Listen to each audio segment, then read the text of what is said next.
flautista de Hamelin. Fa molt de temps, a la pròspera ciutat de Hamelin va succeir una cosa molt estranya. Un matí, quan els seus satisfets habitants van sortir de les seves cases, varen trobar els carrers envaïts per milers de ratolins. Ratolins que rondaven per totes bandes, devorant insaciables el gra dels seus graners i el menjar dels seus rebosts. Ningú acabava de comprendre la causa d'aquesta invasió, i el que era encara pitjor, ningú sabia què fer per tal d'acabar amb aquesta plaga tan irritant. Per més que pretenguessin exterminar-los o com a mínim foragitar-los, semblava que cada vegada venien més i més ratolins a la ciutat. Tal era el nombre de ratolins que de dia rere dia s'apoderaven dels carrers i les cases, tant que fins i tot els mateixos gats, fugien espantats.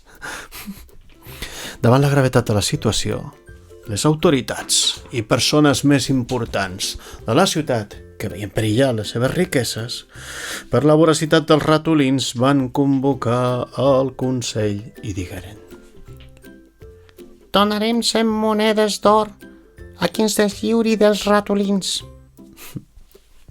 Poc després es va presentar davant seu un flautista taciturn, alt i mal girbat, a qui ningú havia vist per allà abans, i els hi digué: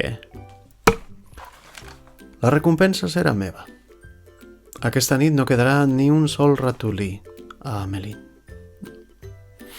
Dit això, va començar a passejar pels carrers i mentre passejava tocava la seva flauta una meravellosa melodia que encantava els ratolins, que sortint dels seus amagatalls seguien encantats les passes del flautista, que tocava incansable la seva flauta.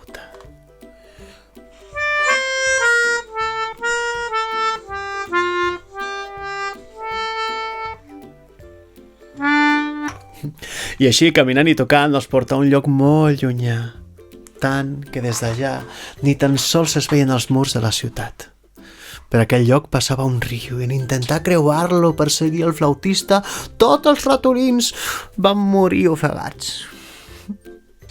Els hamelinesos, en veure's per fi lliures de les voraces tropes dels ratolins, van respirar alleujats. Ja tranquils i satisfets, van tornar als seus pròspers negocis i tan contents estaven que organitzaren una gran festa per a celebrar el feliç desenllaç, menjant excel·lents viandes i ballant fins molt entrada la nit. Al matí següent, el flautista, evidentment, es va presentar davant del Consell i reclamar als prohoms de la ciutat les 100 monedes d'or promeses com a recompensa. Però aquests, deslliurats ja del seu problema i cecs per la seva cobdícia, li van contestar: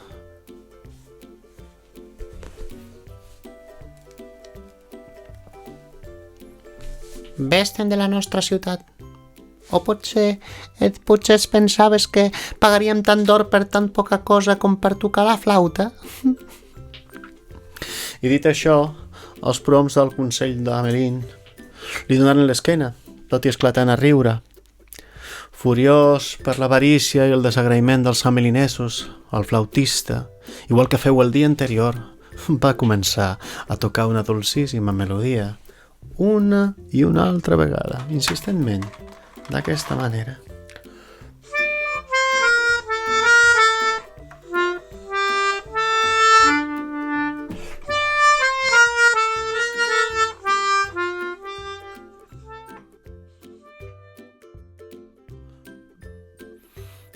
Però aquesta vegada no eren els ratolins qui els seguien, sinó els nens de la ciutat, els quals, hipnotitzats per aquell so meravellós, anaven darrere de les passes de l'estrany músic. Agafats de la mà i somrients, formaven una gran filera sorda als precs i crits dels seus pares, que en va, entre plors i desesperació, intentaven impedir que seguissin el flautista. Res aconseguiren. I el flautista se'ls endugué, lluny, ben lluny, tan lluny que ningú sabia on, i els nens, al igual que els ratolins, mai més tornaren. Mai més.